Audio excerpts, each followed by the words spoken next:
Good evening, everyone. Welcome to MEPL classes. This is CS Divya Agarwal and welcome to our mission EIS. तो हम लोगों ने 4 chapter already complete कर चुका है. एक चैप्टर बचा है, chapter 1, which I said you this is very easy. Chapter 1 is nothing but a mixture of all the 4 chapters that we have done so far, apart from some extra things. ठीक है, बहुत सारे चीज इसमें quite repetitive है जो हम लोग आज डिस्कस करने वाले हैं. तो चैप्टर 1 को भी मैंने 2 पार्ट्स में डिवाइड किया है. पार्ट 1 आज हम लोग कंप्लीट करेंगे और पार्ट 2 हम लोग कल कंप्लीट करेंगे. So good evening Prateek, Nikhil, Prachi, Nilesh, Chirag. Good evening everyone guys. फटाफट जो है मुझे बता दो मैं लाइव हूं कि नहीं. फटाफट लाइक बटन हिट करके very quickly inform me whether I am live or not. Good evening guys, good evening, a very good evening. Like button hit कर दो भाई फटाफट, वेरी क्विकली. बहुत मजेदार चैप्टर है, बहुत मजा आने वाला, बहुत इजी चैप्टर है, बहुत स्कोरिंग है. ठीक है, तो पूरा EIS ही बहुत ज्यादा स्कोरिंग है अगर आप ध्यान से पढ़ाई करोगे तो, है ना. चलो अब हम लोग ये वाला चैप्टर भी आज स्टार्ट करेंगे और आग लगा देंगे, है ना. ठीक है, चलो स्टार्ट करते हैं. Thank you Chirag for your feedback. मैंने बोला था अपना फीडबैक दो, लेकिन चैट बॉक्स में मत दो, कमेंट सेक्शन में दो. ठीक है, तो जब हमारा क्लासेस ऑफ हो जाएगा कमेंट सेक्शन इनेबल होता है, वहां पे फ्रीली अपना कमेंट जो है दे सकते हो हमें. चलो आज का टॉपिक है बिजनेस प्रोसेस ऑटोमेशन. ठीक है, ऑलरेडी आपको पता है हम लोगों ने चैप्टर नंबर 2 में बहुत सारे चीजों को कवर किया है. याद है chapter 2 was talking about ERP, है ना. वहां पे हम लोगों ने टैली सॉफ्टवेयर को पूरा प्रैक्टिकली पढ़ाई किया था, ERP के बारे में पढ़ा था. वहां पे मैंने आपको यही तो बताया था ना कि कैसे सारे प्रोसेसेस को ऑटोमेट किया गया है, सॉफ्टवेयर के जरिए सारे काम का मैनेजमेंट हो रहा है. ठीक है, चाहे वो सप्लाई चेन मैनेजमेंट हो या कस्टमर रिलेशनशिप का मैनेजमेंट हो, चाहे वो प्रोक्योरमेंट का हो गुड्स का, या फिर उसके बाद गुड्स का सेल का हो, चाहे इन्वेंट्री मैनेजमेंट हो, चाहे HRM मैनेजमेंट हो, सब कुछ हम लोग सॉफ्टवेयर के जरिए कर रहे थे. और मैंने एक एक सॉफ्टवेयर में टैली में जाकर हम लोगों ने एक एक पार्ट को देखा था. याद है, अलग अलग मॉड्यूल्स किया था, financing module, inventory module, HR module, अलग अलग मॉड्यूल्स देखे थे कैसे वहां पे ट्रांजैक्शन एंट्री होती है, सब कुछ होता है. तो वैसे ही इस चैप्टर में भी बताया गया बिजनेस प्रोसेस ऑटोमेशन. नाम से ही समझ में आ रहा है, बिजनेस के प्रोसेस को ऑटोमेट करना. ऑटोमेट करना है मतलब कि अपने आप मैनुअली नहीं करना है, टेक्नोलॉजिकली ड्रिवन करना है उसको. तो कोई भी एक्टिविटीज को अचीव करने के लिए बहुत सारे स्टेप्स होते हैं. अब ये सारे स्टेप्स को बोल रहा है हम लोग टेक्नोलॉजी के जरिए करेंगे, basically which means involving the use of information technology, computers and all के जरिए. So enabling of technology automation of activities. ठीक है, so that the particular objective, particular process is completed and the organisational objective is achieve. तो goals को achieve करने के लिए बहुत सारे फंक्शंस होते हैं, ये सारे फंक्शंस में अलग अलग एक्टिविटीज होते हैं. तो ये सारे एक्टिविटीज को बोल रहा है क्या करने, टेक्नोलॉजिकली ड्रिवन करने, ऑटोमेट कर देने कि अपने आप हो. समझ में आ रहा है, क्योंकि एक एक चीज को करना मैनुअली पॉसिबल नहीं है. अगर आप चाहते हो कि आपका ऑर्गेनाइजेशन जो है डाइवर्सिफाई करे, आप चाहते हो आपका जो ऑर्गेनाइजेशन है वो बहुत ज्यादा और ज्यादा एक्सपैंड करे, so if you are believing in expansion, diversification, your growth, then automation of business processes is very much essential because each and every work can not be done manually. तो इसीलिए process लाया गया. इसके ऊपर मैंने आपको एक बहुत इजी एग्जांपल दिया था जिससे आप रिलेट कर सकोगे कि बिजनेस प्रोसेस ऑटोमेशन होता क्या है, इसका फायदा क्या है, और ये नहीं करोगे तो उसका नुकसान क्या है. तो मैंने आपको एक एग्जांपल दिया था कस्टमर केयर का. याद है, मैंने आपको एक एग्जांपल दिया था एयरटेल के कस्टमर केयर का. तो ये देखो, पहले का टाइम्स का मैं बात करूं, ट्रेडिशनल टाइम्स का बात करूं, जब एयरटेल का कोई ऐप नहीं था, जहां पर आप ऐप में अभी क्या करते हो, क्विकली आप एयरटेल का ऐप में जाते हो, और इनफैक्ट आजकल तो मोबाइल ऐप भी आ गया. आप एयरटेल के ऐप में क्लिक करोगे तो ऑटोमेटिकली सारे जो है आपको मॉड्यूल्स दिखा देंगे, और आपको जो मॉड्यूल्स में जाना आप सिलेक्ट करके अपने ग्रीवेंसेस को सेटल डाउन कर सकते हो. लेकिन अगर मैं पहले जमाने का बात करूं, ट्रेडिशनल टाइम्स का, ठीक है, तो लोग कैसे करते थे. आप ये देख रहे हो, ये एयरटेल का कस्टमर केयर का ऑफिस है, इतने सारे यहाँ इंप्लॉइज है, अलग अलग देख रहे हो, अलग अलग ब्रांचेस में अलग अलग इंप्लॉइज बैठे हुए हैं. तो इंप्लॉइज जो है वो लिमिटेड है. Seeing this particular organization which has got different branches, ये employees आपको देख के नहीं लग रहा है कम ही है. ये सब जो मैंने सर्कल बनाए, ये कौन है, ये employees है जो एयरटेल के कस्टमर केयर को सर्व कर रहे हैं. But seeing the volume of the employees, इसके सामने वॉल्यूम ऑफ कस्टमर्स जो है वो कुछ ज्यादा ही है. So employees are limited but the volume of customers is very large and volume of task is also very large. तो अगर मैं बात करूं ट्रेडिशनल टाइम की, तो एयरटेल की एक कस्टमर थी पूर्वी, उसको अपना प्लान चेंज करवाना था. तो अगर मान लो पूर्वी को अपना प्लान चेंज करवाना है तो पूर्वी क्या करेगी. अगर पहले के टाइम का बात करो, सपोज करो उसको पोस्ट पोस्टपेड प्लान को कन्वर्ट कराना है 599 से 1299 के प्लान में, तो उसको क्या करना पड़ेगा, सबसे पहले एयरटेल का टोल फ्री नंबर एंटर करना पड़ेगा। तो उसने एयरटेल का टोल फ्री नंबर डाला, फिर डिजायर्ड एक्सटेंशन नंबर, फिर उसको आईवीआर कोड से बोलेगा कनेक्ट करने। इसमें पता है ना आईवीआर चैनल एक्टिवेट हो जाता है जब आप फोन के थ्रू रिजॉल्व करते हो, ये हम लोगों ने पढ़ा था सब डिटेल में कोर बैंकिंग में। फिर आईवीआर चैनल से जैसे आपको लिंक एस्टैब्लिश किया जाएगा, फिर डिजायर्ड कोड नंबर, फिर एक्सटेंशन नंबर, इस तरह से फिर एक सेल्स एग्जीक्यूटिव वाला बंदा आपका फोन उठाएगा और वो बोलेगा कि madam how may I help you, ठीक है, welcome to Airtel customer care service, how may I help you. फिर उसके बाद आप बोलोगे कि आपको ऐसे ऐसे करके प्लान चेंज करवाना है, ठीक है। फिर जैसे आपने बोला प्लान चेंज करवाना है, वो आपका कॉल को होल्ड में डाल देगा। ऐसे होता था पहले, आप याद करो। तो आपका कॉल को होल्ड में डाल देगा, वो बोलेगा कि I am coming back to you in a few seconds, let me check whether our internal department processes your request और नॉट। फिर आपका कॉल को होल्ड में डाल देगा और 30 मिनट हो जाएगा, 20 मिनट हो जाएगा, 25 मिनट हो जाएगा, आपको ब्यूटीफुल सॉन्ग जो है वो चला के छोड़ देगा, वो गाना बजते रहेगा, आप सुनते रहो और फाइनली कितने बार तो कस्टमर इरिटेट होकर लाइन भी काट देते हैं। फिर 30 मिनट्स बाद आपके कॉल को अटेंड किया जाएगा और वो एग्जीक्यूटिव आपको बोलेगा कि आपका जो रिक्वेस्ट है ना मैम पूर्वी, आपका जो रिक्वेस्ट है उसको प्रोसेस कर दिया गया हायर अथॉरिटी में। अब हायर अथॉरिटी आपको कॉल बैक करेगा इस सर्विसेज को आपको अवेल करवाने के लिए। So in that case higher authority mister X है, मिस्टर एक्स को ये फॉरवर्ड कर दिया गया आपका रिक्वेस्ट। अब आप वेट करोगे 2 घंटा 3 घंटा, शायद सेम डे कॉल भी नहीं आता है, नेक्स्ट डे कॉल आया मिस्टर एक्स का। मिस्टर एक्स ने बोला कि पूर्वी आपका जो रिक्वेस्ट है हमारे पास रजिस्टर्ड है एयरटेल के पास, आपको अपना प्लान चेंज करवाना है। तो मैं आपको बता दूं प्लान के ये ऑप्शन है, वो ऑप्शन है, सारे प्लान के डिटेल्स बताएगा। फिर पूर्वी प्लान में कंफर्मेशन देगी, फिर बोलेगा कि ठीक है क्या मैं आपके रिक्वेस्ट को फॉरवर्ड ले जा सकता हूं, पूर्वी बोलेगी हाँ। फिर इन दैट केस बोलेगा कि ठीक है, आप मेरा जो सीनियर रिप्रेजेंटेटिव है वो आपको कॉल करके फर्दर कंफर्म कर देगा कि आपका प्लान चेंज हुआ है कि नहीं। फिर मिस्टर एक्स ने रिक्वेस्ट फॉरवर्ड किया मिस्टर वाई को, further new authority comes into picture. फिर ये हायर अथॉरिटी ने सब कुछ चेक करके कंफर्मेशन दिया। फिर फाइनली सब प्रोसेसिंग कौन कर रहा है, उससे lower level employ mister Z. तो देख रहे हो एक ही कस्टमर के रिक्वेस्ट को प्रोसेस करने के लिए कितने multiple peoples are involved here, multiple time is getting wasted here. इतना तो टाइम लग रहा है, इतना तो इंप्लॉइज इन्वॉल्वड है, इतना समय नष्ट हो रहा है, एक ही चीज को प्रोसेस करने के लिए इतना टाइम लग गया। तो पूर्वी को, आपको नहीं लगता पूर्वी को इरिटेशन होगा?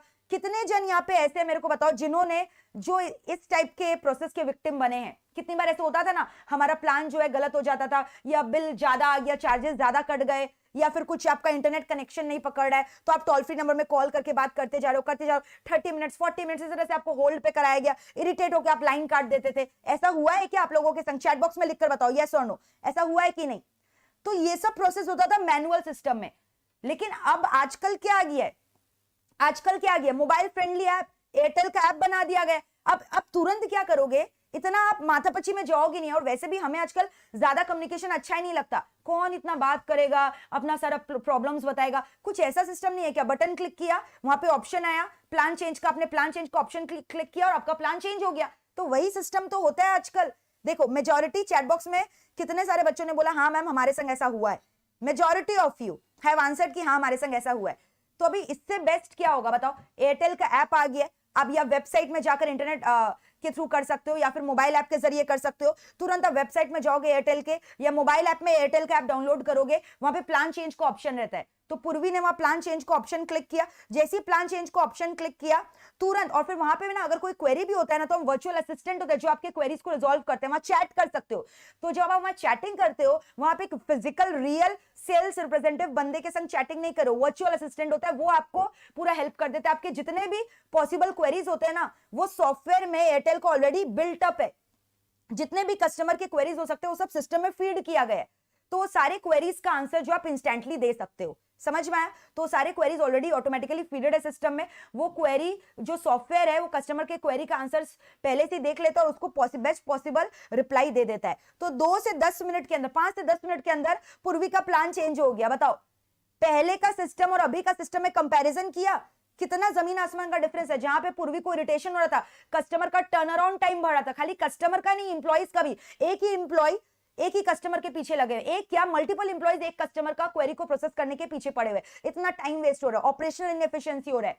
तो आपको समझ में आ रहा है पहले क्या प्रॉब्लम हो रहा था? Multiple number of staffs were engaged for one query resolution, turn around time ज्यादा हो रहा था, कस्टमर का भी as well. Turn around time समझ में आया? एक क्वेरी को प्रोसेस करने का कितना टाइम? तो कस्टमर के पॉइंट ऑफ व्यू से देखो, उनका क्वेरी को प्रोसेस करने में बहुत टाइम लग रहा था, इंप्लॉइज को भी बहुत टाइम लग रहा था, तो एक एक ट्रांजैक्शंस का turn around time was very higher.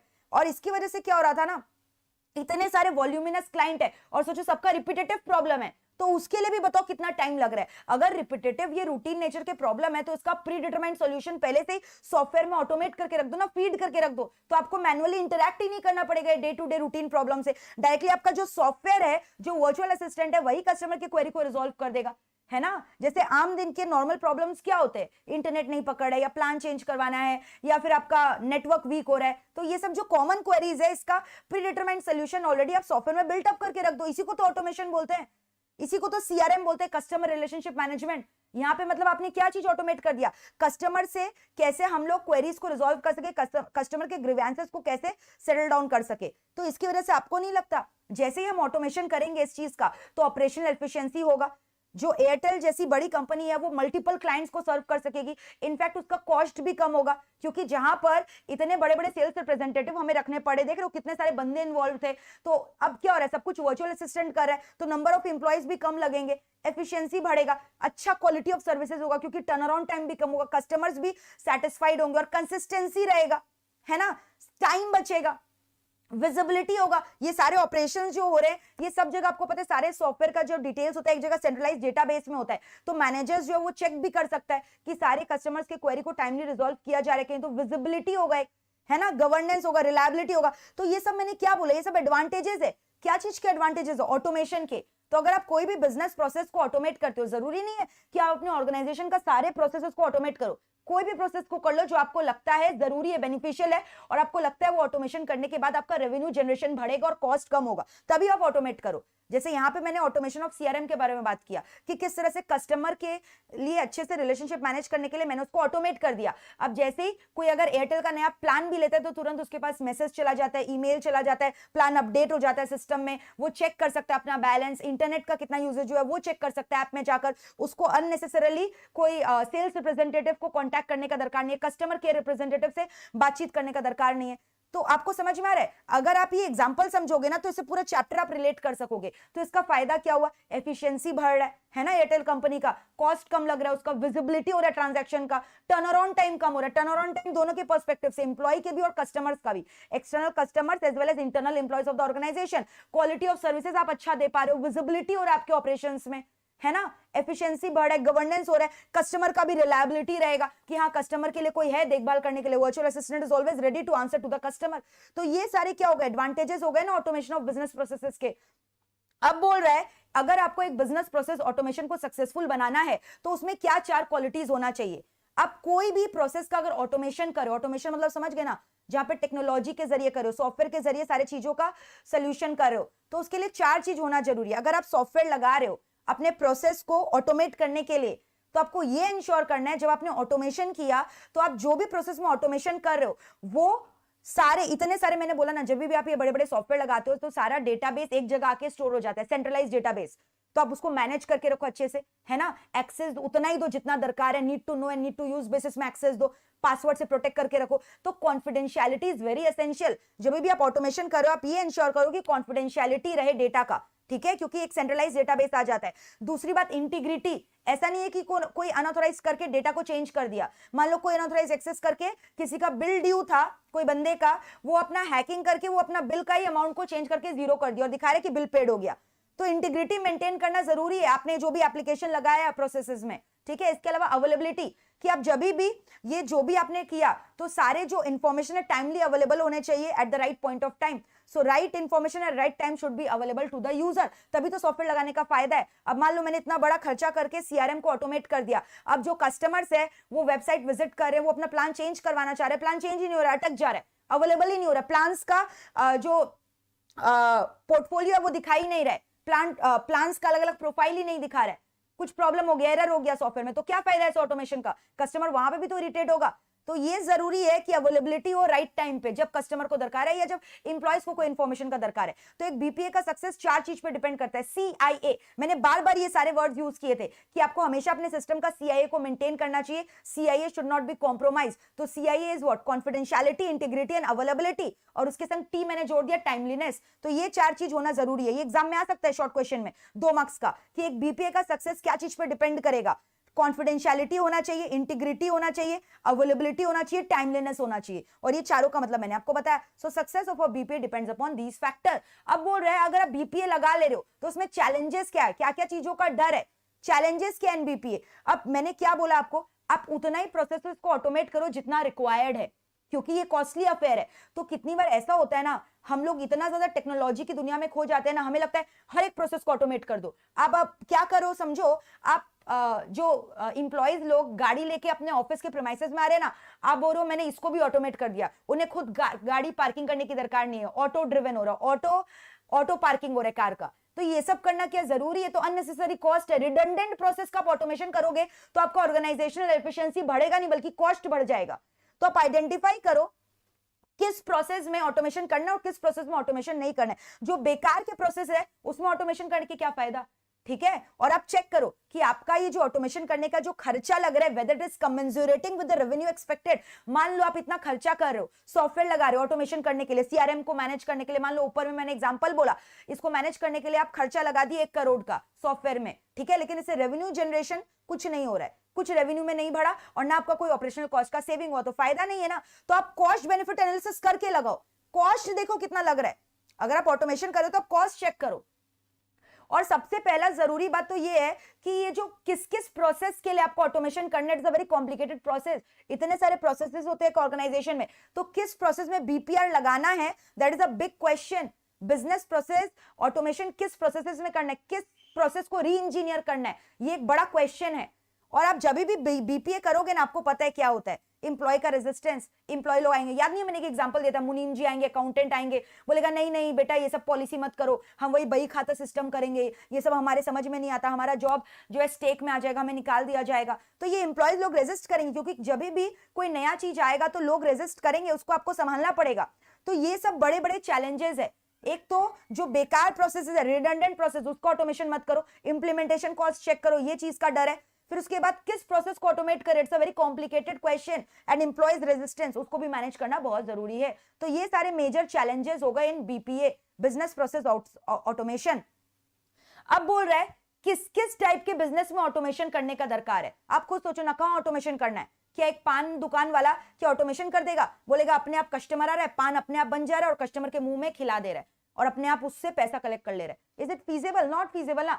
तो किस टाइप के बिजनेस में ऑटोमेशन करना चाहिए? जहां पे रूटीन टास्क है, रिपीटेटिव नेचर का, वॉल्यूमिनस टास्क है, बहुत सारे कस्टमर्स डेली ट्रांजैक्ट कर रहे हैं और एक ही चीज का डीलिंग हो रहा है। जैसे बड़ी बड़ी ई कॉमर्स कंपनियां, एक ही ट्रांजैक्शन बार बार हो रहा है, तो वो बिना ऑटोमेशन के पॉसिबल नहीं है। तो वॉल्यूमिनस टास्क हो रहा है, ठीक है। और जहां पे वॉल्यूमिनस टास्क हो रहा है और एक ही चीज रिपीटेटिव हो रहा है, रूटीन नेचर का टास्क है, सेम चीज is doing getting repeated again and again, है ना। लेकिन जहां पे कस्टमाइज सर्विस चाहिए वहां पे आप ऑटोमेशन नहीं कर सकते। जैसे hair cut, that is a personalise service, अलग अलग जन को अलग अलग हेयर कट चाहिए, तो वहां पे आप रोबोट को खड़ा करके हेयर कट थोड़ी करवा सकते हो, समझ में आया? तो उसमें ऑटोमेशन इज नॉट पॉसिबल। तो जहां वॉल्यूमिनस टास्क के activities are of repetitive nature, वहां पे आप बिजनेस ऑटोमेशन करवाओ, समझ में आ रहा है? इसके अलावा ऑटोमेशन और कहां करना चाहिए? आप खुद सोचो ना, जहां पे process is very complex in nature, तो कॉम्प्लेक्सिटी के हिसाब से तो वॉल्यूमिनस टास्क, रिपीटेटिव, और जहां पे एक ही टास्क को मल्टीपल इंप्लॉइज लगे हुए हैं, तो इतने सारे इंप्लॉइज का टाइम वेस्ट हो रहा है, तो उसे ऑटोमेशन कर दो।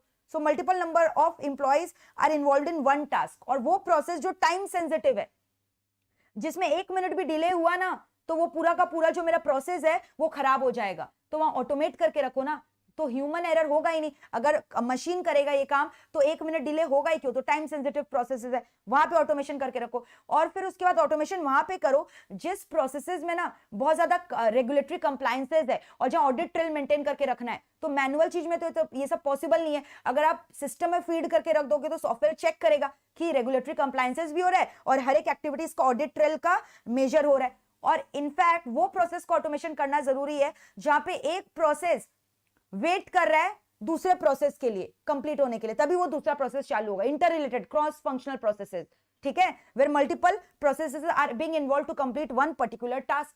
तो एक प्रोसेस दूसरे प्रोसेस पे डिपेंडेंट है, तो अगर ये प्रोसेस नहीं होगा तो दूसरा प्रोसेस चालू नहीं होगा। तो ऑटोमेशन होगा तो अगर मशीन को प्रोग्रामिंग करके रखोगे तो प्रोसेस टाइमली होगा, तो इससे दूसरा प्रोसेस जो है वो भी डिले नहीं होगा। तो किस टाइप के प्रोसेसेस में हमें बीपीए करना है, ये क्वेश्चन भी आ सकता है। जो वॉल्यूमिनस टास्क है, रिपीटेटिव नेचर का है, रूटीन नेचर का है, multiple number of employees are engage to execute one single task, time sensitive है वो टास्क, या फिर वो प्रोसेस जिसमें ऑडिट ट्रेल्स मेंटेन करना है, या फिर वो प्रोसेस जिसमें बहुत सारे रेगुलेटरी कंप्लायंसेस है, या फिर जहां पे क्रॉस फंक्शनल प्रोसेस है, एक प्रोसेस का completion is dependent on the other. Clear है? अब इसके बाद what are the steps? BPA आप करोगे तो इसमें क्या स्टेप है? एकदम इजी। सबसे पहले तो आपको डिफाइन करना पड़ेगा ना कि आपको बीपीए क्यों करना है। अब पान दुकान वाला बोल रहा है अरे भाई मेरे लिए ना बीपीएल बनाओ, मेरे लिए बीपीए करो, मैं थक गया हूं। हाँ, तो वो पान वाला के लिए एलिजिबल है बीपीए करना जब उसका बहुत बड़ा कारोबार है, मल्टीपल ब्रांचेस और बहुत सारे लाखों कस्टमर डेली आ रहे उसका पान खाने के लिए। तो मैनुअली एक बंदे के लिए पॉसिबल नहीं ना, लाखों कस्टमर के लिए पान बना के देगा, तो वहां ऑटोमेशन करना समझ में आता है। तो पहले ये डिफाइन करो इंप्लीमेंट क्यों करना है बीपीए। फॉर एग्जांपल मैंने एक एग्जांपल दिया था, जैसे मेरे ऑर्गेनाइजेशन में मैंने डिसाइड किया, मैं एक मैन्युफैक्चरिंग कंपनी हूं, मैंने बोला ये जो परचेज ऑर्डर प्लेस होता है ना, कितनी बार क्या होता है ना, जो मैन्युफैक्चरिंग डिपार्टमेंट है ना वो टाइमली जो है बताता नहीं है स्टोर डिपार्टमेंट को कि उसको कितना आइटम्स मैन्युफैक्चर करना है, तो इसलिए स्टोर डिपार्टमेंट जो है स्टोर का इन्वेंट्री का टेकिंग नहीं रख सकता, स्टॉक टेकिंग, और इसी वजह से शॉर्टेज हो जाता है, और शॉर्टेज होता है रॉ मटेरियल का तो प्रोडक्शन प्रोसेस में डिले होता है, कस्टमर्स का फाइनल डिलीवरी में डिले होता है, तो इसीलिए जो है बहुत ज्यादा कॉस्ट लग जाता है, और कितनी बार तो हम लोग अपने इंपॉर्टेंट कस्टमर्स को भी टाइमली ऑर्डर फुलफिलमेंट नहीं करने की वजह से खो देते हैं। तो इसीलिए मैंने डिसाइड किया कि ये जो परचेज ऑर्डर होता है ना वो अपने आप जनरेट हो जाए, सिस्टम अपने आप जनरेट करके सप्लायर के साथ प्लेस कर दे, इसका कुछ ऑटोमेशन कर दो, इसका कुछ अपने आप ऑटोमेशन कर दो। तो ये क्यों किया समझ में आया? क्योंकि हमें पता चल रहा है कि हमारा जो है ऑर्डर है वो डिले हो रहा है, कस्टमर सेटिस्फाइड नहीं है, क्रिटिकल रॉ मटेरियल्स टाइमली हम लोग मेंटेन नहीं कर पा रहे। तो पहले मैंने रीजंस डिसाइड किया, क्या क्या लूप होल है, define why to implement BPA, ठीक है, तो ये डिफाइन किया। फिर अब ये समझना है कि जब हम बीपीए लाएंगे तो क्या क्या रूल्स एंड रेगुलेशंस हमें केटर करना पड़ेगा। जब आप ऑटोमेशन करोगे तो बहुत सारे स्टैंडर्ड्स है, रूल्स रेगुलेशंस है हमारे ऑर्गेनाइजेशन के, उसको भी तो चेक करना पड़ेगा कि हमारा जो ऑर्गेनाइजेशन का रूल्स एंड रेगुलेशंस है that is in line with the BPA policy that we are implementing, ठीक है। फिर उसके बाद हम लोग क्या करेंगे, किस किस प्रोसेस के लिए बीपीए करना है। जैसे मैंने अभी बोला परचेज ऑर्डर का बीपीए करना है, तो आप पहले पूरा लिख के देखो, पहले मैनुअली आप क्या करते थे और अगर ऑटोमेशन करोगे तब क्या करोगे। तो मैनुअली में पहले आप मैनुअल स्टॉक रजिस्टर करते थे, रियल टाइम अपडेशन करते थे, रीऑर्डर लेवल पूरा फिजिकली नोट डाउन करते थे, स्टॉक टेकिंग करते थे, सब फिजिकली मेंटेन होता था। तो ये पहले पूरा लिस्ट बनाओ कि पहले आप क्या करते थे और अभी आप क्या एक्सपेक्ट कर रहे हो, what are the objectives that you are going to achieve with this BPA. तो यहाँ पे आप ये ऑब्जेक्टिव अचीव करोगे कि अब जब आपका जो शॉर्टेज है क्रिटिकल रॉ मटेरियल्स का वो नहीं होगा और टाइमली ऑर्डर कंप्लीशन होगा कस्टमर्स का, अगर हम बीपीए कर देंगे तो।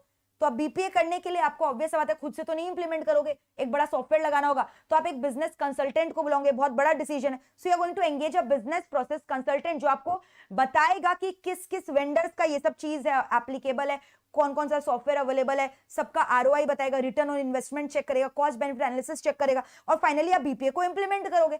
अब इंप्लीमेंट करना ये ट्रांजिशन फेज है, छोटा चीज से आप बड़ा चीज में ट्रांजिट कर रहे हो, तो एक बहुत बड़ा डिसीजन है। So it has to be implemented in a phased manner, धीरे धीरे एक संग इंप्लीमेंट नहीं करना है, क्योंकि इसके लिए आपको चेंज मैनेजमेंट करना होगा, इंसिडेंट रिपोर्टिंग करना होगा, टेस्टिंग करना होगा। So it has to be implemented gradually and not all of a sudden. तो जैसे जैसे इसको मॉड्यूलर फॉर्म में इंप्लीमेंट करो उसका टेस्टिंग भी करना जरूरी है, that is called BPA testing. So these are the steps in the process of BPA. पहले डिफाइन करोगे, फिर रूल्स रेगुलेशन समझोगे, फिर डॉक्यूमेंटेशन करोगे, ऑब्जेक्टिव्स क्या है वो अचीव कर देखोगे, क्या क्या ऑब्जेक्टिव्स होगा बीपीए इंप्लीमेंट करने के बाद। एक वेंडर बुलाओगे, बिजनेस कंसल्टेंट को बुलाओगे, चेक करोगे कि कौन कौन सा बीपीए अवेलेबल है, बीपीए इंप्लीमेंट करोगे और फाइनली उसका टेस्टिंग करोगे, ठीक है। क्योंकि एक नया सॉफ्टवेयर डेवलप करने के लिए सारे स्टेप्स होते हैं। याद है हम लोगों ने वहां पे जब डिस्कस किया था नया सिस्टम को इंप्लीमेंट करते हैं चैप्टर 3 में, तो भी ये सभी स्टेप्स डिस्कस किया था। चैप्टर 2 में भी मैंने बोला था जब आप ईआरपी का सॉफ्टवेयर ले रहे हो तो यही सारे तो स्टेप्स थे, टेस्टिंग करना, इंप्लीमेंट करना, वेंडर का कॉस्ट बेनिफिट एनालिसिस चेक करना, प्लानिंग करना, यही सब तो स्टेप्स वापस से हो रहे हैं रिपीटेड, ठीक है। अब बोल रहे हैं बिजनेस प्रोसेसेस जो होता है ना किस टाइप्स का होता है, अलग अलग प्रोसेसेस होते हैं, operational processes, supporting processes, management processes. Operational processes क्या हो गया बोले तो जो day to day activity.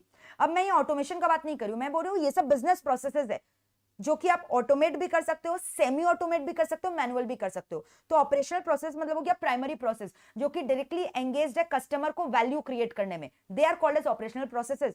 Support processes are never directly engaged to create value to the customer, but they are supporting the operational processes. They are supporting, they are indirectly helping the organization to achieve its objective. And management processes refers to processes which is the responsibility of the top level management, those who are charged with the governance of the organization, formulating vision, strategies, long term goals, mission, वो सब हो गया management processes. तो 3 type का processes हुआ. Operation processes आप समझ गए, परचेस करना, सेल करना, मैन्युफैक्चर करना. फिर याद है O2C बताया था, P2P, परचेस टू पे, ऑर्डर टू कैश, ये सारे हो गए मेरे प्राइमरी. ठीक है. और सपोर्ट प्रोसेस का मतलब क्या हो गया, ह्यूमन रिसोर्स मैनेजमेंट, अकाउंटिंग करना, फिर प्रॉपर वर्क कंडीशंस बनाना, राइट पर्सन को रिक्रूट करना, राइट जॉब में, राइट टाइम में. ठीक है. टेक्नोलॉजी इंप्लीमेंट करना. समझ में आया. They are not dealing with customers directly, they are called as secondary processes बोल लो या सपोर्ट प्रोसेसेस बोल लो. और मैनेजमेंट प्रोसेसेस क्या हो गया, विजन, मिशन, इंटरनल कम्युनिकेशन करना, स्ट्रैटेजीज बनाना, इंफ्रास्ट्रक्चर, बजटिंग करना, ये सब क्या हो गया जो टॉप लेवल मैनेजमेंट जनरली करता है. That is called as management processes which can be either automated, semi automated और मैनुअल. ठीक है. अब हम लोग डिस्कस करेंगे न्यू टॉपिक, रिस्क मैनेजमेंट. तो अभी इसके पहले मैंने 3-4 चीज आपको पढ़ाया, वो सारे इंपॉर्टेंट है. बीपीए का एसेंशियल्स क्या है, CIAT, फिर बीपीए का बेनिफिट्स क्या है, बीपीए में चैलेंजेस क्या है, बीपीए कहाँ कहाँ सुइटेबल हो सकता है, किस ऑर्गेनाइजेशन में बीपीए करना चाहिए, बीपीए में क्या क्या स्टेप्स इन्वॉल्व्ड है. तो ये सारे क्वेश्चंस इंपॉर्टेंट है, उसमें से यू कैन एक्सपेक्ट 1 क्वेश्चन. ठीक है. अब हम लोग डिस्कस करेंगे नया topic which is talking about risk management. तो रिस्क मैनेजमेंट में अलग अलग टर्म्स हमें सीखना है. रिस्क क्या होता है, वल्नरेबिलिटी क्या होता है, थ्रेट क्या होता है, प्रोबेबिलिटी क्या होता है, लाइक्लीहुड क्या होता है, एक्सपोजर क्या होता है, थ्रेट क्या होता है. तो ये सारे टर्म्स हमें सीखने हैं. कोई भी टर्म्स के ऊपर बोल सकता है, शॉर्ट नोट लिखो. नहीं भी बोलेगा तो अगर रिस्क मैनेजमेंट से रिलेटेड कोई भी क्वेश्चन आता है, so you have to use this words. Risk मतलब क्या हुआ, deviation, deviation in the planned objective. आपने सोचा था ये होगा बट उससे कुछ चूक गया. ठीक है. जिसकी वजह से आपको नेगेटिव इंपैक्ट पड़ा, या तो फाइनेंशियल लॉस हुआ या रेपुटेशनल लॉस हुआ. समझ में आ रहा है. So that is called as risk. So risk is basically deviation in the planned objective of the enterprise, जिसकी वजह से नेगेटिव कॉन्सिक्वेंसेज आ रहा है, आइदर रेपुटेशनल लॉस और you can say financial loss और privacy loss. May be your some secret information, confidential information has been leaked out. So these are called as risk. समझ में आया. For example, you have expected कि the profit of the business is gonna be 1 CR, but the profit turned around to be approximately 20 lakh. So that means risk has occurred. May be आपका cost ज्यादा लग गया, समझ में आया, या फिर प्रॉफिट बहुत कम हो गया. So all these are different types of risk. Clear है. अब सपोज करो what does the word risk समझ में आ गया. What does the word asset means, आपके ऑर्गेनाइजेशन का एसेट क्या होगा. If I talk about an IT infrastructure, ठीक है, इंफॉर्मेशन टेक्नोलॉजी का आपने कंपोनेंट्स पढ़ा था. People are the assets, hardware, software, computer, है ना, ये सारे के सारे क्या हो गए, assets. Something which is creating value in the organization, that is called as asset, which may be tangible और इनटैंजिबल. है ना, टैंजिबल और intangible, and which you can not replace immediately. Company का top level manager suddenly died, you can not replace him immediately. समझ में. It refers to organizational का identity, जिसका अगर थेफ्ट हो गया या लॉस हो गया या डिस्ट्रक्शन हो गया, एक्सपोजर हो गया, तो कंपनी को बहुत बड़ा लॉस हो सकता है. जैसे कंपनी का बहुत बड़ा सॉफ्टवेयर जिसमें कंपनी का सारा डेटाबेस स्टोर्ड है, वो मान लो किसी ने चुरा लिया, सॉफ्टवेयर का आईडी पासवर्ड चुरा के हैक कर लिया, तो कंपनी को बहुत बड़ा लॉस हो सकता है. So that is the greatest software of the greatest asset of the company. Now what is vulnerability. Vulnerability मतलब weaknesses in the system because of which a threat can exploit your system. For example, आप अपने घर को अगर जानबूझ के खुला छोड़ के सोओगे तो रात में क्वाइट चांसेस है कि a thief may come and steal your important और costly items from your home. So that means your house is vulnerable for the thief, है ना, to come and attack your house. That is called vulnerability when you have left weakness in the system. अब मान लो जानबूझकर आप अपने software में ID password नहीं लगोगे, लॉजिकल एक्सेस या फिजिकल एक्सेस कंट्रोल आपने नहीं लगाया, सो ऑब्वियस सा बात है आप सब चीज खुला छोड़ रखे हो, तो hackers can any time come, intruders can any time intrude your system and compromise with the CIA of your system. CIA, I hope you know, confidentiality, integrity and availability. That is called vulnerability, which is weaknesses in the system. ठीक है. तो front door को खुला छोड़ोगे तो obvious सा बात है वहां पे डर है ही. शॉर्ट पासवर्ड रखोगे, so obviously password can easily B cracked out by anyone. So when you are allowing an attacker by leaving a loophole in your system, that is called weakness, vulnerability. That means your system is weak for the threat to come and attack. Now what is a threat? Threat का मतलब an event which is going to come and attack and destroy your system. So an event which causes immediate or potential harm, ठीक है, to your system, which may be software, computer, hardware, any components, which may be even person, which is compromising with the CIA of your system. That is called threat. Threat is an attack. ठीक है. And how does a person is going to attack your system obviously by unauthorised access, समझ में आया, unauthorised access करके। तो threat can be unauthorised access, denial of service, modification of data, destruction of data, anything, vandalism, ठीक है।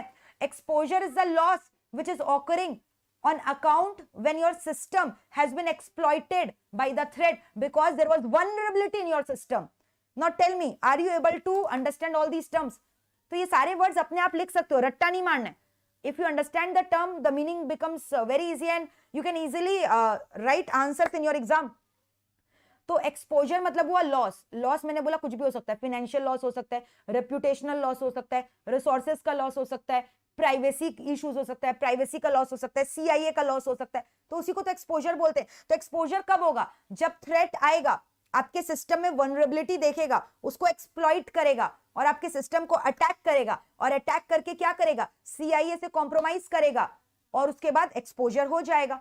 ठीक है. लेकिन अगर आपके सिस्टम में internal controls are very very strong, आपने लॉजिकल फिजिकल एक्सेस कंट्रोल सब कुछ रख रखा है, जैसे ही थ्रेट अटैक करेगा तो रिटर्न में सिस्टम उसको क्या देगा? काउंटर अटैक करेगा. So that is called as counter measures which you have incorporated in your system, है ना, जो कि अटैक के रिस्पॉन्स में आता है. Which means when you have kept strong password management, strong authentication protocols, ठीक है, अलग अलग कंट्रोल्स लगा रखा है, डेडमैन डोर ट्रैप लगा रखा है, physical access control, logical access control, strong firewall, password, intrusion detection system, they are called as countermeasures. So won't you be able to write all these things on your own? और attack मतलब क्या हुआ? When any outsider is trying to or making an attempt for unauthorized access in your system, when your data change कर है, compromise कर है, always write this word, CIA से compromise कर है, confidentiality, integrity and availability of data, and likelihood का मतलब क्या हुआ? क्या probability? What is the probability that this risk is going to happen? This risk is going to materialize. That probability is called likelihood. ठीक है. क्या chances है कि हैकर आपके सिस्टम को हैक कर सकता है? 20% चांस है, 50% chance, 60% chance. So this probability of occurrence of the threat to come and attack your system and bring exposure to your system is called likelihood. समझ में आया? So all these are the terms which is being used in threat determination. तो अब देखो, इसके लिए मैंने आपको एक डायग्राम बनाया था. ओनर का क्या ड्यूटी है कि वो अपने सिस्टम में कंट्रोल स्ट्रांग रखे, काउंटर मेजर्स को स्ट्रांग रखे, ताकि अगर कोई भी थ्रेट आए तो थ्रेट को क्या कर सके? रिमूव कर सके. और अपने सिस्टम में कोई भी वल्नरेबिलिटी मत रखो. बट अगर आप अपने सिस्टम में वल्नरेबिलिटी रखोगे, वल्नरेबिलिटी मींस व्हाट? वीकनेस रखोगे, then what will happen? A threat will come, है ना. One hacker is sitting on this side, hacker is going to release one bug, maybe one threat, maybe email bombs, ठीक है, कुछ भी release करेगा. समझ में आ रहा है? क्रिसमस ट्री रिलीज कर दिया, समझ में आ रहा है? इन दैट केस क्या होगा? This threat, when this threat can attack your system, if your system is vulnerable, vulnerable मतलब weak, it does not have strong control, then your system is vulnerable. और vulnerability अगर है, then what will happen? Risk will crystallize, and if risk will crystallize, your asset is going to get compromised, which means exposure will take place. तो इसीलिए owner को क्या करना चाहिए? Strong counter measures लगाना चाहिए, so that they can remove vulnerability from the system and can prevent the risk from happening, and assets को safeguard रखेगा. सो got this diagram. So on the one side we can see owners is sitting with its counter measures ready to remove the vulnerability, whereas on other side the hacker is sitting which is ready to attack with a threat when he will find vulnerability in the system, and when he will attack the system finding vulnerability in the system, that is called risk, and one risk is going to attack, then in that case asset is going to get compromised, exposure will happen. So now tell me, are you guys comfortable with these kind of words? Now there are different types of risk in automation. अलग अलग risk क्या है? बहुत easy, ये question भी आ सकता है. Risk क्या है? Business risk, technology risk, data related risk. Now I am saying you all these topics you have read somewhere और the other chapters. Business risk क्या होता है? आपने ये ऑटोमेशन किया अपने बिजनेस प्रोसेसेस का, but there was a strategic failure, so that is called business risk. मतलब आपने गलत स्ट्रेटेजी अडॉप्ट कर लिया, ठीक है, आपने गलत ऑटोमेशन कर दिया, गलत प्रोसेस को ऑटोमेट कर दिया, strategic failure, maybe due to political changes या ग्लोबल चेंजेस या कोई नया सिस्टम आ गया. फाइनेंशियल रिस्क, इतना ज्यादा खर्चा लगा दिया और उतना रिजल्ट्स नहीं मिल रहा है, so that is called financial risk to the system. Regulatory risk, penalty and fines लग रहा है. ऑपरेशनल रिस्क, शॉर्टेज हो गया रॉ मटेरियल्स का, machinery breakdown, all these are called operational risk. So ये जनरल रिस्क के बारे में बात कर रहा है. एक ऑर्गेनाइजेशन में ये सब जनरल रिस्क हो सकते हैं. ये टेक्नोलॉजी रिलेटेड रिस्क का बात नहीं कर रहे, जनरल रिस्क, टेक्नोलॉजी अलग से है, ठीक है. यस, इस चैप्टर में सुष्मित मैं फ्लोचार्ट भी करवाऊंगी, बट फ्लोचार्ट आज नहीं कल कवर होगा. तो बिजनेस रिस्क क्या क्या हो सकता है? स्ट्रैटेजी, आपने गलत स्ट्रैटेजी लगा लिया। फॉर एग्जांपल कोरोना का टाइम चल रहा था, मुझे क्या पता था कोरोना आने वाला है, मैंने सोचा कल रेस्टोरेंट को ओपनिंग करूंगी और परसों लॉकडाउन अनाउंस हो गया, तो मेरा तो स्ट्रैटेजी गया फेलियर, संपूर्ण लॉकडाउन, तो मेरा तो सब कुछ वेस्ट हो गया, strategy and all, so my business will suffer very badly. Financial risk, may be मैंने बैंक से लोन लिया था, इंटरेस्ट रेट वेरी हाई, बहुत तेजी से बढ़ गया, या फिर मान लो रिसेशन आ गया मार्केट में, फाइनेंशियल रिस्क। रेगुलेटरी रिस्क, कुछ नया रेगुलेशन में चेंजेस है, shortage of raw material, machinery breakdown, these are called as operational risk. Earthquake आ गया, नेचुरल डिजास्टर, कैलामिटी, सुनामी आ गया, हैजार्डस रिस्क, टेररिज्म हो गया। अब इसके अलावा जो रिस्क बचा, they are called as residual risk. Any risk apart from these kind of risks to which your business is exposed to are called as residual risk. You know, business is exposed to different types of risk, and now all the risk cannot be eliminated, to be very frank. आप risk में जितना भी insurance ले लो, जितना भी risk mitigation techniques लगा लो, आप सारे रिस्क को एलिमिनेट नहीं कर सकते, उसके बावजूद भी कुछ ना कुछ रिस्क बच ही जाता है। So you have to decide कि आप रिस्क को कितना एक्सेप्ट कर सकते हो। So you have to reduce the risk to a minimum acceptable level, so that is called residual risk. So even when you take all the policies, measure, insurance and risk mitigation technique, all the risk of the business cannot be eliminated. कुछ risk अभी भी business में रहता है. So what you have to do, you have to reduce the entire risk of the business to an minimum acceptance level, and that is called as residual risk. Now what is technology risk? Technology लगा है, automation किया है, तो क्या क्या चीज का डर है? मान लो आपने सॉफ्टवेयर लिया, सॉफ्टवेयर गॉट क्रैश्ड, अब आपका सॉफ्टवेयर बंद है, इतने सारे एयरटेल के कस्टमर्स आ रहे हैं अपने क्वेरीज के साथ, तो अभी एयरटेल क्वेरी को रिजॉल्व नहीं कर पा रहा है, तो downtime due to technology failure. कितनी बार नहीं बोलते हो अमेजन का वेबसाइट नहीं खुल रहा है, तो सोचो कितना करोड़ों का लॉस हो रहा होगा, कितने सारे कस्टमर्स जो है शॉपिंग नहीं किए होंगे because of this server failure. या फिर टेक्नोलॉजी का ऑब्सोलेसेंस हो गया. ठीक है, नहीं बिल्कुल प्रॉब्लम नहीं होगा सुष्मित, आपको कोई भी चीज में प्रॉब्लम नहीं होगा, मैं जो भी समझाती हूँ एकदम फ्रेश से समझाती हूँ. ठीक है, टेक्नोलॉजी ऑब्सोलेट हो गया. या फिर वेंडर रिलेटेड कुछ प्रॉब्लम, ये जो सॉफ्टवेयर आपने वेंडर से डेवलप किया, कुछ प्रॉब्लम आ रहा है, वेंडर आपको हेल्प नहीं कर रहा है, या फिर आपने आउटसोर्स कर रखा है, तो अब आउटसोर्स कर रखा है तो वेंडर्स लोग टाइमली आपको हेल्प नहीं कर रहे, और फिर उसके बाद इतना सारा यहाँ पे कॉम्प्लेक्सिटी है ऑटोमेशन में. So multiplicity and complexity of system, software का एक पार्ट इस वेंडर से बनवाए, एक पार्ट इससे बनवाए, एक पार्ट क्लाउड में, एक पार्ट इन हाउस है, तो बहुत ज्यादा कॉम्प्लेक्सिटी है. फिर साइबर क्राइम का डर तो आए दिन लगा ही रहता है, कब कौन हमारे सिस्टम में घुसकर हैक कर जाए, हमारा डेटा चोरी कर ले, हमारा फाइनेंशियल लॉस करवा दे. समझ में आ रहा है? और कितनी बार तो इंप्लॉइज जिसको आप कंट्रोल्स दे रखे हो अपने सिस्टम का, मे बी इंटेंशनली या अनइंटेंशनली जाकर कुछ डेटा में गलत सलत चेंजेस कर दे, एक्सेस कर ले अनऑथराइज, या फिर वीक कंट्रोल्स लगा रखा है, सेग्रीगेशन ऑफ ड्यूटीज का मिसयूज करे कोई, या फिर new social engineering technology, social media में जाकर कंपनी का वेबसाइट का जो है आईडी पासवर्ड लिखकर आ गया किसी इंप्लॉइज ने अपना खुंदस निकालने के लिए, तो कंपनी का तो पूरा सीआईए क्या हो जाएगा, कॉम्प्रोमाइज हो जाएगा. या फिर जब आप ये सॉफ्टवेयर लगाए हो तो मे बी रेगुलेटरी कंप्लायंसेस ठीक से केटर नहीं कर पा रहे हो, so these are called technology risk. तो टेक्नोलॉजी में 6-7 पॉइंट याद रखो ना भाई, डाउन टाइम सर्वर की वजह से जो होता है, फिर उसके बाद आप याद रखो ऑब्सोलेसेंस, फिर आउटसोर्स करके रखो तो वेंडर ठीक से काम नहीं करे, कॉम्प्लेक्सिटी है सिस्टम का. ठीक है, फिर उसके बाद इंप्लॉइज जानबूझ के कुछ कर दे, सो ये सब हो गया टेक्नोलॉजी रिस्क. अब data related risk, very easy, data का छेड़छाड़ करना. आपको पता है ये क्या है? डेटा निकलने के लिए रेडी है, मैंने मशीन में डेटा डाल दिया, before it is being received on the receiver side कोई बंदा आकर उसमें कुछ चेंजेस कर दिया.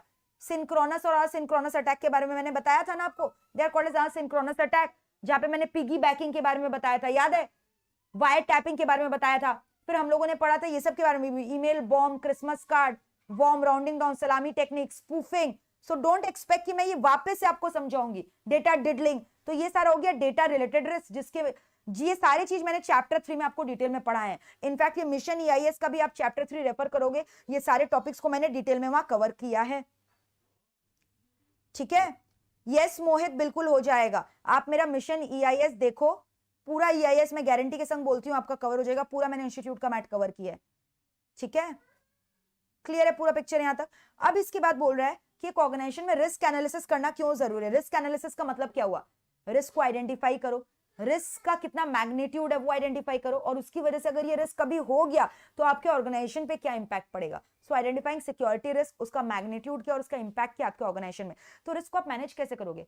या तो जो रिस्क आपको लग रहा है छोटे मोटे रिस्क है, आप रिस्क को एक्सेप्ट करो, टॉलरेट करो, या रिस्क को मिटिगेट करो, रिस्क को मेजर करो. रिस्क को मिटिगेट कैसे करोगे? पहले रिस्क को मेजर करो, सबसे पहले रिस्क को आइडेंटिफाई करो, रिस्क को आइडेंटिफाई करने के बाद रिस्क को मेजर करो, फिर मेजर करने के बाद रिस्क को मिटिगेट करो, मीट करो, मैनेजमेंट करो, तो रिस्क को आइडेंटिफाई करो, है ना। क्या क्या रिस्क है दुनिया में, तो बहुत सारे रिस्क है, क्या सारे रिस्क आपको अटैक कर सकते हैं? नहीं। तो पहले ये आइडेंटिफाई करो कौन कौन सा रिस्क है जो कि आपके बिजनेस को इफेक्ट कर सकते हैं, so that is called risk identification. फिर रिस्क का मेजरमेंट करो, ठीक है, कि अगर ये रिस्क हो जाएगा ना तो आपको कितना लॉस होगा। फिर रिस्क को कैसे रिड्यूस करें, और रिस्क को रिड्यूस करने के बाद आपको रिस्क मॉनिटरिंग भी करना है। जैसे एक बार स्टार्टिंग में जब ऑर्गेनाइजेशन खोला, आप सोचे कि आपने सारे इंश्योरेंस ले लिए, पॉलिसीज ले लिए, तो ऐसे नहीं होता। हर एक बार 6-6 महीने में या एक साल में या मे बी मंथली में आपको रिस्क को वापस से रिव्यू करना है, क्योंकि बिजनेस इज डायनेमिक, नए नए रिस्क आपके बिजनेसेस में आते रहते हैं, तो आपको बार बार रिस्क को रिव्यू करना है, मॉनिटर करना है, चेक करना है पुराने रिस्क के लिए आपने एडुकेट मेजर्स ले रखा है कि नहीं, और क्या कोई नया रिस्क आ गया, that is called risk monitoring. तो रिस्क को पहले आइडेंटिफाई करो, रिस्क को मेजर करो, रिस्क को रिड्यूस करो और रिस्क को मॉनिटर करो। तो अब रिस्क मैनेजमेंट स्ट्रेटेजी में आप क्या क्या कर सकते हो, तो ये स्टेप्स हो गया। अब उसको मैनेज करने के लिए आप क्या क्या कर सकते हो, तो मैंने याद है बोला था, या तो एक्सेप्ट कर लो, जैसे हमारे लिए कोरोना एक बहुत बड़ा रिस्क बन के आया था, लेकिन लोगों ने अब इसको अपना लिया है, एक्सेप्ट कर लिया है कि हम कुछ नहीं कर सकते, वायरस तो रहेगा ही, और अपना इम्यूनिटी को बहुत स्ट्रॉन्ग कर लिया, वैक्सीनेशन ले लिया, तो आपने रिस्क को एक्सेप्ट कर लिया। तो वैसे कुछ कुछ रिस्क ऐसे होते हैं ना ऑर्गेनाइजेशन में जो होंगे, तो आप इसके लिए कुछ नहीं कर सकते। तो आप ये देखो कि ये रिस्क को हम कैसे रिड्यूस करें, मिनिमम एक्सेप्टेबल लेवल रेंज तक ला सके। अब जैसे कस्टमर का ऑर्डर डिले कभी कभार होता ही है, आप इसको एलिमिनेट नहीं कर सकते, ये होएगा ही होएगा, हो सकता है 1-2 दिन डिले हो जाए, तो कितना दिन तक डिलेड अलाउड है, उससे ज्यादा डिले होना मतलब कि आपका कस्टमर का लॉस होगा। तो वो सब आप पहले से डिसाइड कर लो, ठीक है। जो रिस्क छोटे हैं इसका प्रोबेबिलिटी क्या है, for example identifying production delay in advance up to an acceptable range, इतना दिन तक डिले होगा तो चलेगा, so that is called accept the risk, ठीक है। Shushmit, yes, you can absolutely write in your own language during your exam, but the keywords are very important, and all my notes are displaying the keywords. These keywords you have to write, without which you are not going to get the marks. So understand the keywords and then learn and then revise. Understand, learn, revise. Understand, learn, revise. ठीक है। तो एक हो गया risk acceptance. दूसरा, कुछ बहुत ही ज्यादा खतरनाक रिस्क है तो भैया क्यों उससे पंगा लेना, उसको एलिमिनेट ही करो ना। अगर ऐसा कोई बिजनेस में रिस्क है तो उसको एलिमिनेट करो। अब जैसे देखो ना, एयरटेल ने सीआरएम क्यों लगाया, क्योंकि इतने सारे कस्टमर्स को डील करना आसान नहीं था बाबा।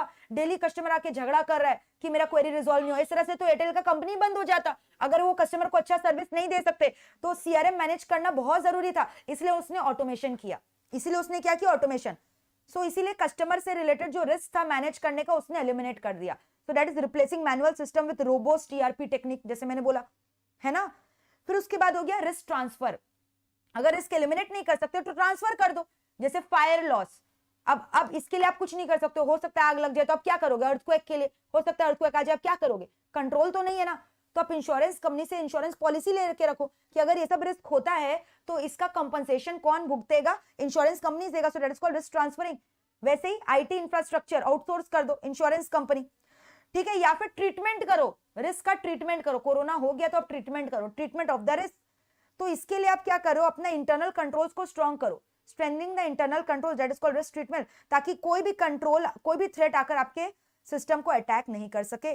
तो रिस्क मैनेजमेंट स्ट्रेटेजी में 4 चीज क्या हो गया, what are the 4 strategies in risk management. या तो आप रिस्क को एक्सेप्ट करो, corona is a part and parcel of life, और आगे बढ़ो। तो that is called risk acceptance.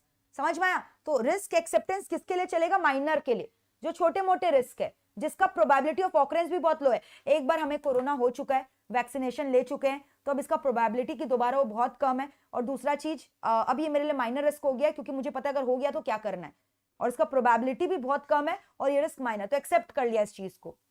तो वैसे production delay acceptable up to an minimum acceptable range, या रिस्क को पूरा हटा दो, एलिमिनेट कर दो, या रिस्क को ट्रांसफर कर दो इंश्योरेंस कंपनी आउटसोर्स करके, या फिर रिस्क को ट्रीटमेंट करो।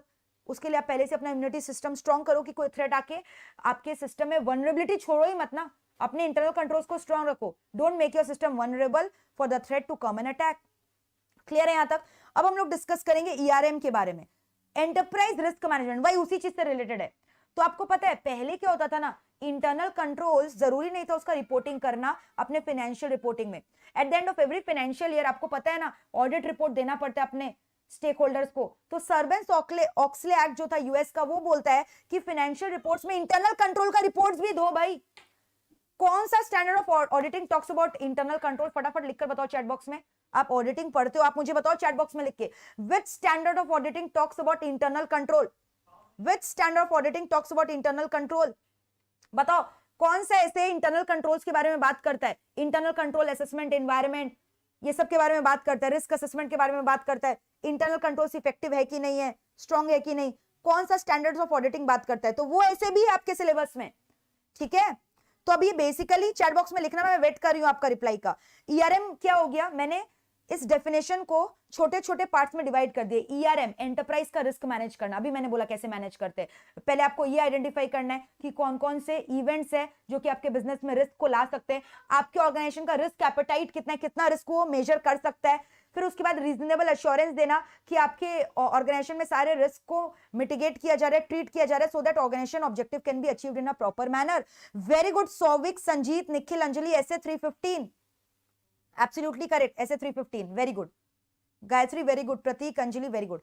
तो आओ ईआरएम का डेफिनेशन क्या हो गया, डेफिनेशन आ सकता है, ERM is a process which is effected by company का board of director and management to identify the potential event affecting your entity so that the risk can be managed within the risk appetite and a reasonable assurance is given that the entity's objective is being achieved. So this is called as the process of ERM. ठीक है, तो enterprise का risk को manage करना हर एक जन का responsibility है, चाहे वो पब्लिक कॉर्पोरेशन हो, प्राइवेट कॉर्पोरेशन हो, प्रॉफिट सीकिंग ऑर्गेनाइजेशन हो, नॉन प्रॉफिट सीकिंग ऑर्गेनाइजेशन हो, चाहे गवर्नमेंट बॉडीज हो, सबको रिस्क को मैनेज भी करना है। तो ईआरएम अगर करोगे तो क्या बेनिफिट होगा, इससे आपको ये पता चलेगा कि क्या क्या एक्टिविटीज है, क्या क्या इवेंट्स है जो कि आपके कंपनी में रिस्क ला सकती है, आपका रिस्क एपेटाइट क्या है, अपॉर्चुनिटीज क्या है, कैपिटल के बारे में पता चलेगा, कितना कैपिटल एलोकेशन चाहिए रिस्क को मैनेज करने के लिए, और प्लस आप रेडी रहोगे। अगर रिस्क का एनालिसिस करके रखोगे तो आप रेडी रहोगे ना, रिस्पॉन्स कोई रिस्क आ रहा है तो आप पहले से प्रिपेयर थे कि हाँ ये रिस्क होगा तो मैं कैसे रिएक्ट करना है, तो रिस्पॉन्स टाइम आपका तुरंत बढ़ेगा। समझ में आ रहा है, तो ईआरएम का बेनिफिट क्या हो, आपको रिस्क एपेटाइट के बारे में पता चलेगा। आप ये देख सकते हो कि अगर आप रिस्क को मिटिगेट करने के लिए स्ट्रेटेजी लगा रहे हो तो इससे कितना रिटर्न आ रहा है ना, रिस्क रिस्पॉन्स डिसीजन बढ़ेगा कि तुरंत कैसे रिएक्ट करना है अगर कोई रिस्क हो जाए, ऑपरेशनल सरप्राइज नहीं मिलेगा, कोई डिले हो गया तो ये पता था ये सब होगा, तो इसके लिए पहले से प्रिकॉशंस ले रखा है, तो आपका ऑपरेशनल लॉस कम होगा। और फिर अगर ईआरपी सिस्टम फॉलो करोगे ना, ERM system, so in that case आपको पता है बिजनेस एक रिस्क से एक्सपोज नहीं है, मल्टीपल रिस्क आर देयर, तो अलग अलग रिस्क को आप मैनेज कर सकोगे, और एक रिस्क होता है तो उस पर बिजनेस के दूसरे चीजों पे भी इंपैक्ट पड़ता है, सो मल्टीपल रिस्क पे आप रिस्पॉन्स कर सकोगे, अपॉर्चुनिटीज देख पाओगे और अपने कैपिटल को भी प्रॉपर्ली एलोकेट कर पाओगे। So these are the benefits of ERM. ये लॉन्ग क्वेश्चंस में आता है 6 से 7 मार्क्स का, 6 मार्क्स का, 5 मार्क्स का, तो आप देख सकते हो कोई भी 6 पॉइंट लर्न कर लेना, ये सारे हेडिंग है, अंदर में एक एक दो लाइन अपने मर्जी से लिख देना इलाबोरेट करके, ठीक है। अब बोल रहे ईआरएम का फ्रेमवर्क, ईआरएम में क्या क्या कंपोनेंट्स है, ईआरएम करने के लिए क्या क्या होना चाहिए। सबसे पहले तो इंटरनल एनवायरनमेंट सेट करो कि आपके ऑर्गेनाइजेशन में एनवायरनमेंट कैसा है, क्या लोग रिस्क को महत्व देते हैं, रिस्क को आइडेंटिफाई करना जरूरी समझते हैं, मैनेजमेंट का फिलॉसफी क्या है, रिस्क एपेटाइट कितना है हमारे एनवायरनमेंट का, सो that is called internal environment, ठीक है। फिर उसके बाद ऑब्जेक्टिव को सेट करो कि क्या क्या ऑब्जेक्टिव्स होना चाहिए, समझ में आ रहा है। मैंने बोला कि ये रिस्क मिटिगेशन टेक्निक होना चाहिए, क्या ये रिस्क मिटिगेशन टेक्निक हमारी कंपनी के पॉलिसी ऑब्जेक्टिव से मैच कर रहे हैं, they are consistent with risk appetite. फिर इवेंट को आइडेंटिफाई करो, कौन कौन से ऐसे इवेंट है जिसकी वजह से हमारे ऑर्गेनाइजेशन पे इंपैक्ट पड़ सकता है, समझ में, that is called event identification. फिर रिस्क का असेसमेंट करो, है ना, ये रिस्क का असेसमेंट कैसे करोगे, ये रिस्क मैंने आइडेंटिफाई किया, मान लो मेरा एक कपड़ा का दुकान है और बगल में ये केमिकल फैक्ट्री है, तो बहुत ज्यादा डर है कि मेरे कपड़े के दुकान में आग लग सकता है, तो क्या क्या लाइक्लीहुड है कि आग लग गया तो इसका लॉस क्या होगा, इंपैक्ट क्या होगा, इनहेरेंट रिस्क क्या है, एक्सटर्नल रिस्क क्या है, सब कुछ एसेस करो, रेसिडुअल रिस्क क्या है, और आपको कौन सा रिस्क टेक्निक्स को फॉलो करना है। रिस्क को रिस्पॉन्स करने के लिए आप क्या करोगे, अवॉइड करोगे, एक्सेप्ट करोगे, 4 तो स्ट्रेटेजीज बोला था, अवॉइड, एक्सेप्ट, रिडक्शन, शेयरिंग, ठीक है। फिर उसके बाद क्या क्या कंट्रोल्स लगाओगे ताकि रिस्क रिस्पॉन्सेस इफेक्टिवली कैरिड हो सके। एक बार रिस्क टेक्निक स्ट्रेटेजी बना ली है, एंटरप्राइज का रिस्क मैनेजमेंट कर लिया, तो उसको कम्युनिकेट भी तो करना पड़ेगा, अपने एम्प्लॉयज को बताना पड़ेगा, इसका पूरा डॉक्यूमेंटेशन करके रखो, कम्युनिकेट करो, इन्फॉर्मेशन दो इसके बारे में, और बार बार मॉनिटरिंग, तो मैंने बोला सबसे इंपॉर्टेंट स्टेप है, हर आए दिन रिव्यू करो, मॉनिटर करो अपने रिस्क मैनेजमेंट पॉलिसीज को, ठीक है। अब जैसे बोल रहा है कि आप ये जो कंट्रोल्स लगाते हो, मैंने पहले भी बोला मैनुअल भी हो सकता है, ऑटोमेटेड भी, सेमी ऑटोमेटेड, कुछ भी हो सकता है, ठीक है। तो आप बोल रहे हैं परचेज टू पे साइकिल में क्या क्या कंट्रोल्स लगाना है, P2P, परचेज टू पे आप समझ गए। जैसे सपोज करो मैं एक एम्प्लॉय हूं, मैं कोई गुड्स मैन्युफैक्चर कर रही हूं, मेरा एक मैन्युफैक्चरिंग डिवीजन है, मुझे अचानक से दिखाई दिया कि रॉ मटेरियल का शॉर्टेज है, रॉ मटेरियल चाहिए, तो मैंने क्या किया, मैंने परचेज मैनेजर को फोन करके बोला कि एक परचेज ऑर्डर प्लेस करो, ठीक है, तो परचेज मैनेजर क्या करेगा, परचेज ऑर्डर प्लेस करेगा, तो मैंने परचेज रिक्विजिशन रेज किया।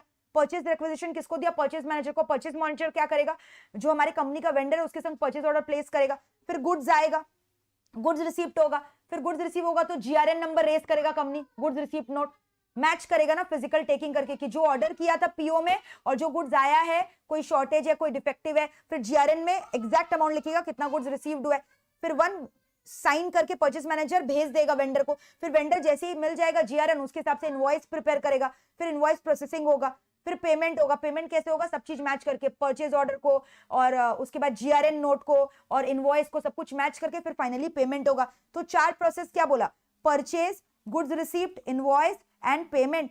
तो परचेज में क्या बोला, परचेज रिक्विजिशन प्लेस करना पड़ेगा, फिर परचेज ऑर्डर प्लेस किया जाएगा, फिर वेंडर के संग परचेज ऑर्डर प्लेस होगा तो गुड्स रिसीव होगा, फिर चेकिंग होगा इनपुट का, जीआरएन नंबर जनरेट होगा, फिर इनवॉइस का प्रोसेसिंग होगा, वो मैचिंग होगा, रिकॉन्सिलिएशन होगा, फिर finally accounts payable, bills payable ready किया जाएगा और फिर फाइनली वेंडर को पेमेंट चला जाएगा। तो ये पूरा प्रोसेस किसका हो गया, डेटा फ्लो किसका हो गया, पी टू पे साइकिल का। तो इसमें बोल रहा है, ये एक एग्जांपल बताया। अब बोल रहे जनरल आईटी कंट्रोल्स क्या क्या होते हैं, ठीक है, इंफ्रास्ट्रक्चर कंट्रोल्स और एप्लीकेशन कंट्रोल।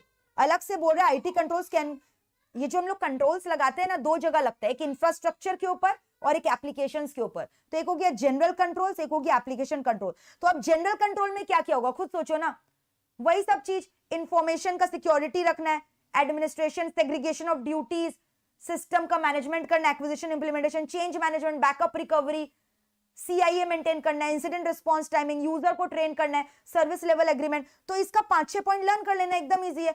और जो एप्लीकेशन है उस पे क्या क्या कंट्रोल्स लगाना है, पासवर्ड्स रखना है, एसओडीज रखना है, एक्सेस देना है, need to know, need to use basis में, ऑडिट ट्रेस लगा के रखो ताकि एक्सेप्शनल फाइल आ जाए, डेटा एडिट्स लगा के रखो, ट्रांजैक्शन लॉग्स मेंटेन करके रखो, ऑडिट मतलब वही ट्रांजैक्शन लॉग। तो ये सब तो कितनी बार आप किए हो, बाप रे माय गॉड। चैप्टर 3 में भर भर के कंट्रोल्स पढ़े हो, फिर चैप्टर 2 में भर भर के कंट्रोल्स पढ़े हो, कोर बैंकिंग में भी भर भर के कंट्रोल्स पढ़े हो, तो इतनी बार किया है ये सब। तो एक बार खाली नजर घुमाना है ये सब से, है ना, अपने आप लिख सकते हो ये सब, ठीक है। अब बोल रहे की indicators of effective IT controls क्या है, क्या इंडिकेटर्स है जो बताएगा कि आपका कंपनी में इफेक्टिव आईटी कंट्रोल्स लगाया जा रहा है। तो ये देखना है कि क्या क्या इंफ्रास्ट्रक्चर है कंट्रोल्स लगाने के लिए, ठीक है। फिर उसके बाद developmental projects, consistent availability and reliability of information हो रहा है, कम्युनिकेशन हो रहा है कंट्रोल्स के बारे में, सीएसडी हेल्प डेस्क बैठा हुआ है, और क्या हम लोग अपने वनरेबिलिटीज को आइडेंटिफाई करके उसको प्रोटेक्ट कर पा रहे हैं और न्यू थ्रेट्स को आइडेंटिफाई कर पा रहे हैं। फटाफट ऐसे 315 देख लो, एकदम इजी, बस यहीं तक आज करवाऊंगी। ऐसे 315 इंटरनल कंट्रोल, तो जनरली बोला है हर एक कंपनी को अपना इंटरनल कंट्रोल को स्ट्रॉन्ग रखना चाहिए, उसको इफेक्टिव रखना चाहिए, एफिशिएंट रखना चाहिए, ताकि ऑर्गेनाइजेशन को ऑब्जेक्टिव्स को अचीव किया जा सके। तो बोल रहे हैं अगर कोई एक ऐसा कंपनी है जिसमें ऑटोमेशन किया हुआ है, जो आईटी फॉलो करता है, इंफॉर्मेशन टेक्नोलॉजी सिस्टम, तो वहां बोल रहे हैं इंटरनल कंट्रोल्स एक्स्ट्रा आईटी पे भी लगाना पड़ेगा।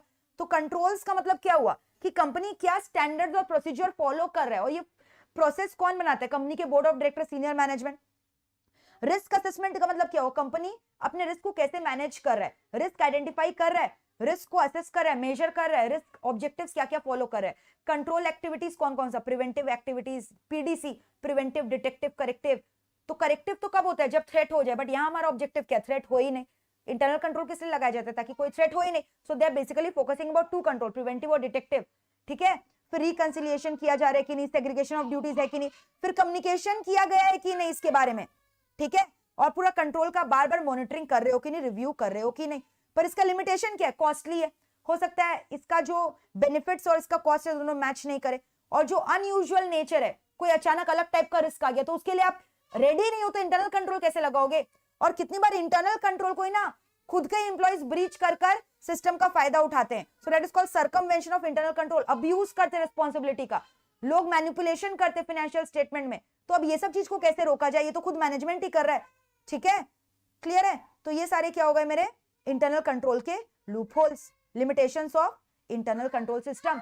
अब यहीं तक रखते हैं आज। नेक्स्ट क्लास हम लोग जितना भी प्रोसेस फ्लो था ना, P2P, O2C, ये सब का हम लोग रिस्क करेंगे और कंट्रोल करेंगे, जो बहुत ज्यादा इजी है।